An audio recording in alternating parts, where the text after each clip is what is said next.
Dostlar, dostlar ne olar mənə bu abone ol like atın. Dostlar ne olar pis durumdayım. Dostlar ne olar her gün rüya, korkunç rüyalar görürəm. Dostlar ne olar məni bu durumdan kurtarın. Dostlar ne olur abone ol like atın. Ne olar kurban olum abone ol like atın. Dostlar abone ol like atana bezimdeki tüm sekreter vereceğim dostlar. Belə baxmayın.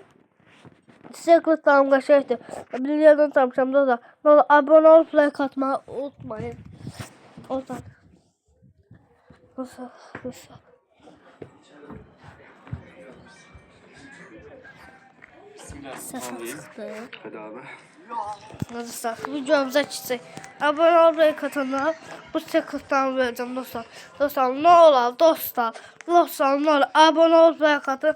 Bildirim atın. Dostlar siz en çok ne var dostlar siz en çok abone olun ne olur. Dostlar siz en çok abone olun. En çok abone olma tuşuna bassın dostlar ne olur. Ben hedefim 10.000 abone dostlar. 10.000 abone olun da dostlar. Ne olur.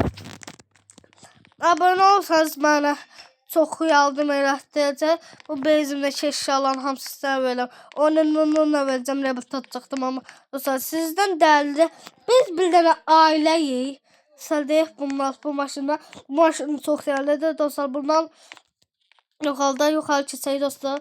Yuxarıda da zombi. Bunların bezimin hamısını verəcəm dostlar. Ne olur abone ol like atın da dostlar. Ne olur abone olun siz. En çok abone ol like atın. Bildirimlərdə atışır. Çoxlu abone olun da dostlar. Ne olur abone olmalıyım ki YouTube olup pul kazanıp bu sefillikten kuldum.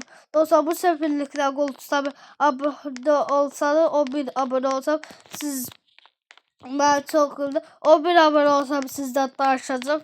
Yüzümü göstereceğim dostlar. Abone ol dostlar. Ben hala çok balcam. 4. sınıfım dostlar.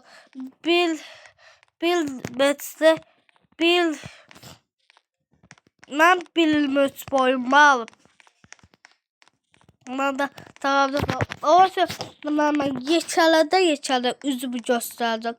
Dostlar böyle siz o için abone olup like atın. 4. sınıfta abone kazanmak istedim dostlar. Ben abone olup like atın. Ben bu sefil durumdan kurtardım. Giden rüyalar görürüm. Dostlar ne olur tuvalete gidebilmem ne olur abone olup like atmayı unutmayın. Görüşmek üzere. Hoşçakalın. Bay bay.